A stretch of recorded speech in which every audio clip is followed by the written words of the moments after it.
Hey, good morning, everyone, and welcome to the Morning Brew. Today, we're joined by a special guest, Ullman. Brett, you do a lot of different things. You are a speaker, you're an author, a registered psychotherapist, but you're also a member here at Sanctus Church. Yeah. We've been friends for many years. We were talking just before this, probably 15 plus years back to when I was in youth group.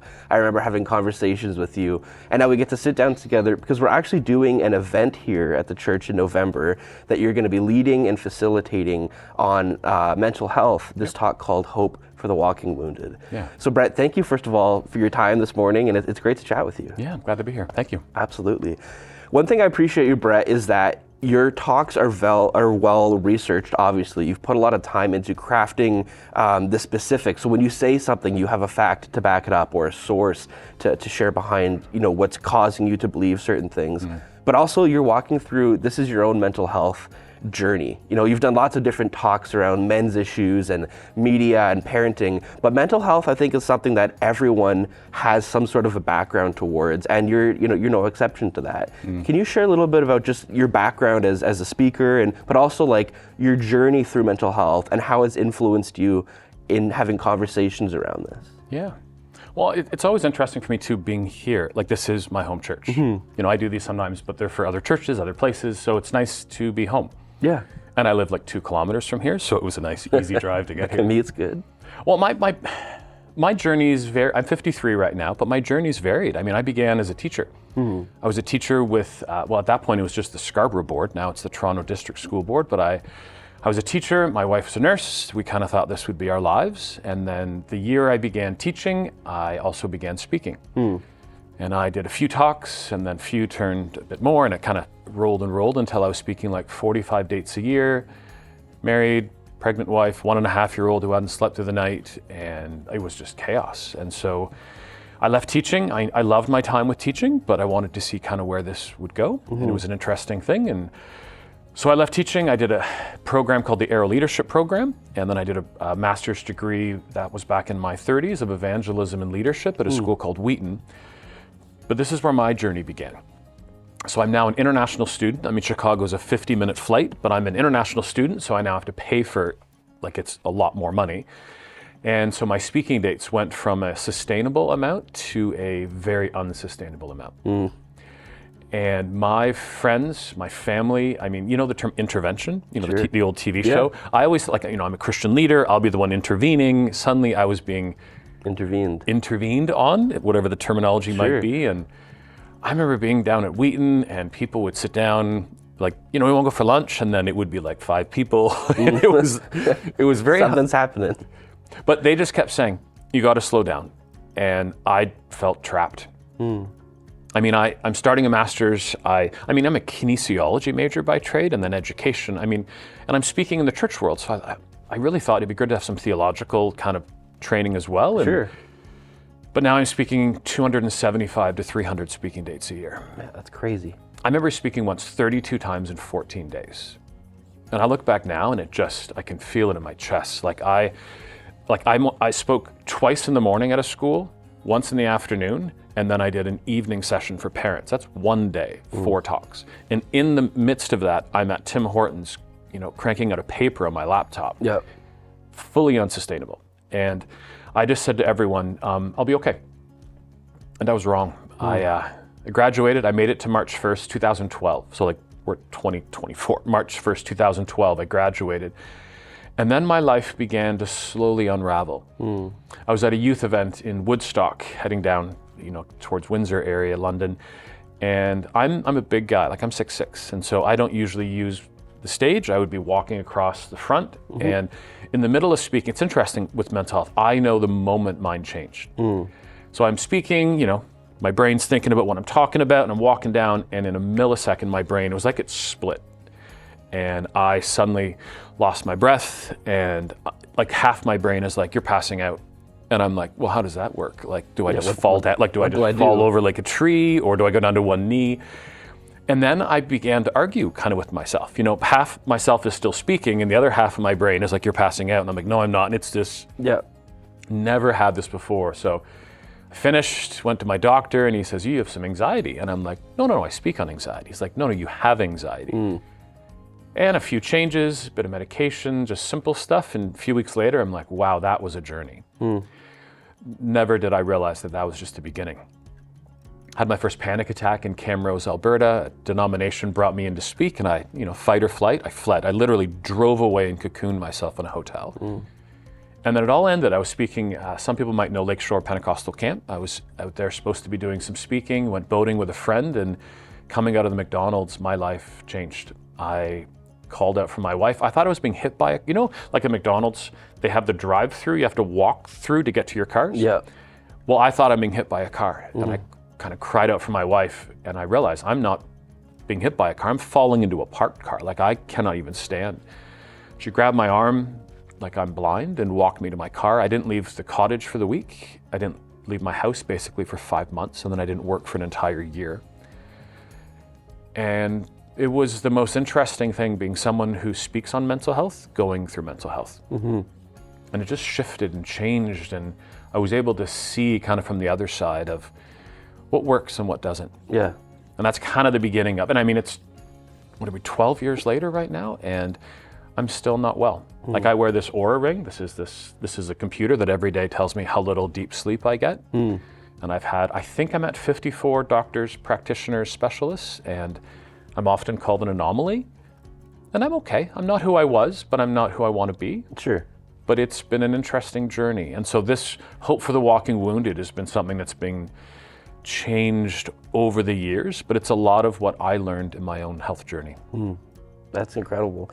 Incredible, like looking at the background of it, that moment when it snapped, where it's like, hey, now this is a problem.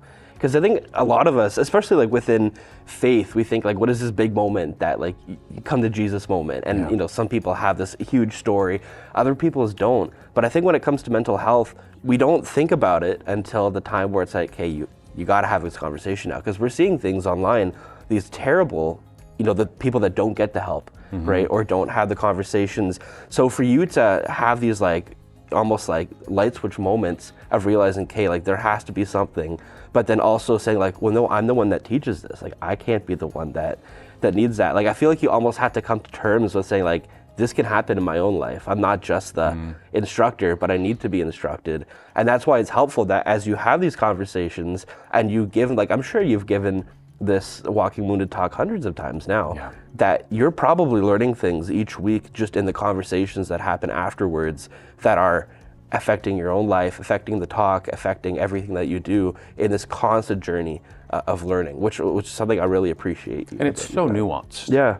Like I learn as a therapist, and a therapy is the new thing. I mean, when I did my master's in psychotherapy a number of years ago, and I've been doing therapy for a couple of years, but I learn, I'm a wounded healer. Like there's lots of term wound, like, I'm coming from my own kind of wounds and struggles, and it helps me help people up, but I'm learning a lot. Yeah. And then in my readings for my talks and other things, I learn a lot. So. Yeah, absolutely. Hey, we're going to check out this trailer for The Walking Wounded. It's going to be happening here at the church on November 29th. It's a Friday night, but check out the trailer for The Walking Wounded. Life is good until it's not. Until the clouds of suffering, pain, darkness, and despair come rolling in. These clouds could be anything: breakdown, burnout, eating disorders, suicide, self-harm, anxiety, depression, and the list goes on and on. We are all on a mental health journey that can seem to range from healthy one day to poor the next. Is there hope? Is there healing? It does not help when we are bubbling up with emotions we cannot express and our feelings are too overwhelming to comprehend. We are left feeling alone because no one seems to understand. How can we be seen for more than our illness when all everyone seems to see are our struggles? So where do we turn?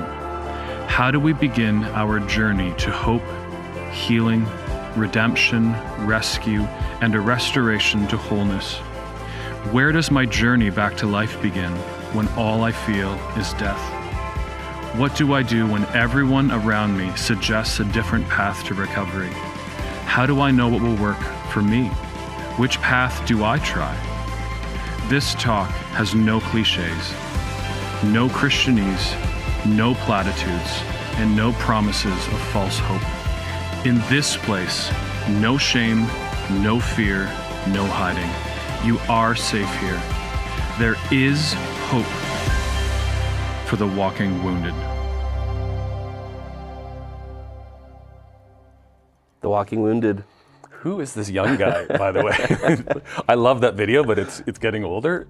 Well, I guess I'm getting older. You should try and recreate the whole thing, like all the different shots, the staircase with you today. Yeah, maybe we'll do that after this. So Brett, this, as you make that comment, this is a conversation you've been having for a long time. I looked on YouTube, I think this video was released 10 years ago, around then. Yep.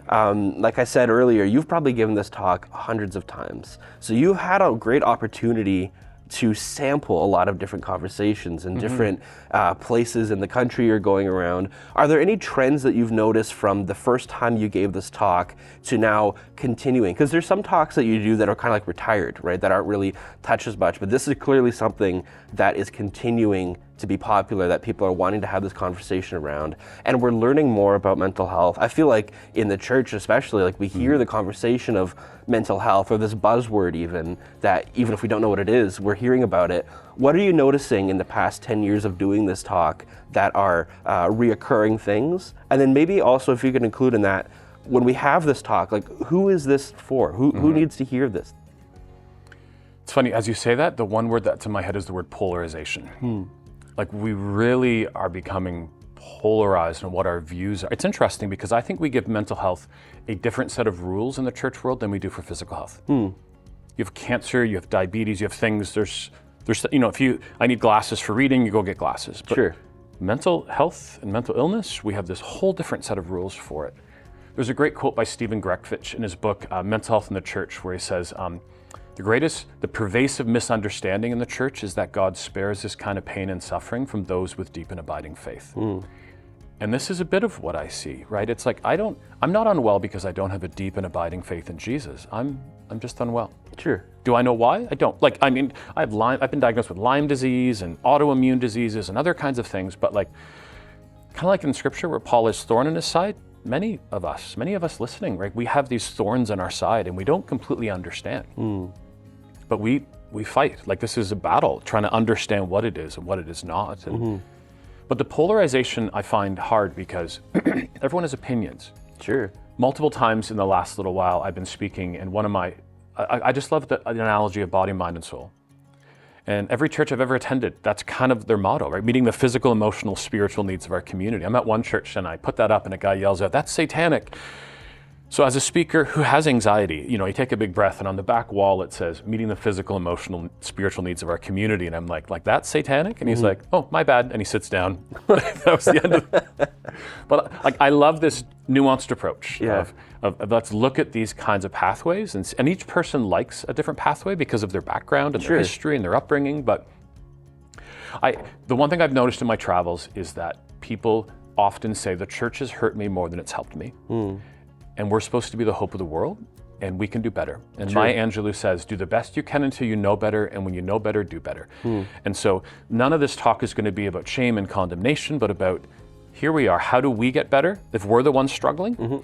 But also, how do we help our loved ones, right? And so if we're doing well, amazing, right? It's wonderful if you don't have these struggles, but how do we then help the people around us? How do we use kind of what we've been gifted in life and not having these struggles with, whether we're volunteering, whether our family, and maybe a prevention conversation we add to that as well. Not that we can prevent everything, but there are things we can put into our lives that maybe will be protective and help us kind of gain maybe resiliency. Yeah, that protective one is a really good thing because there's so many things, like you said, that can affect mental health. And for someone else, it's one thing. Someone else, it could be the complete opposite, right? And maybe what one person struggles with is what someone else is actually, does better with, right? Or is relaxing to them. So there's so many different things. So I think what you're saying there makes a lot of sense, but in the same way, it's just starting the conversation because we need to figure out what these things are, what protections do I need to put in my own life, and what educational things do I need to do to understand the things in the first place, why do these things happen, and how can I understand it, and how can I, if I'm in a good spot, help someone else that's maybe in a difficult spot, but also know what my limitations are. And we'll look at parenting, we'll look at technology, it's such a nuanced conversation. Absolutely. I love the idea of it's a catalyst, right? It's a catalyst for us here at Sanctus. How do we spark this conversation to be the best we can, no matter what site we're at, no matter where we are for family and life, but how do we get better at this? Yeah, well, I think especially as Christians, it's important, like we attend church, we read the Bible, we spend time in prayer to grow in our faith that we can now live out the Great Commission in a better way, right? We train ourselves to do these things, but the non-spiritual things, and I guess there is a level of spirituality within the mental health thing as well, but we need to do the same thing, right? We need to train ourselves to understand it, to equip ourselves that we can now serve the community in Jesus' name in a better way. Well, it's hard serving when you're unwell. Yeah. So let's look at how we be the best physically, emotionally, and spiritually to enter into whatever we're doing. Yeah. November 29th is going to be the date that you don't want to miss. We put this as an in-person event, limited, but also as an online event. As a church that's doing an online ministry, we want to reach people all over the place. And it's been incredible seeing the registrations coming in, in our Durham region, but also extended. So you're going to have an opportunity to watch this event live. We're going to have some live Q&A. People can send in some questions in real time to ask Brett. But then we're also going to be having this talk from you on the Walking Wounded. It's going to be on, like I said, Friday, November 29th at 7 p.m. You don't want to miss it. Make sure you share it with a friend, register on the church website as well, sanctuschurch.com/events, and we will see you very soon. Brett, thank you for your time. I feel like we could talk twice as long. Yeah. We're just getting the conversation started, but it's great to see you. Thank you. As always. And until next time, the Morning Brew is brewed to inspire, serve to equip, and we'll see you next week. Take care.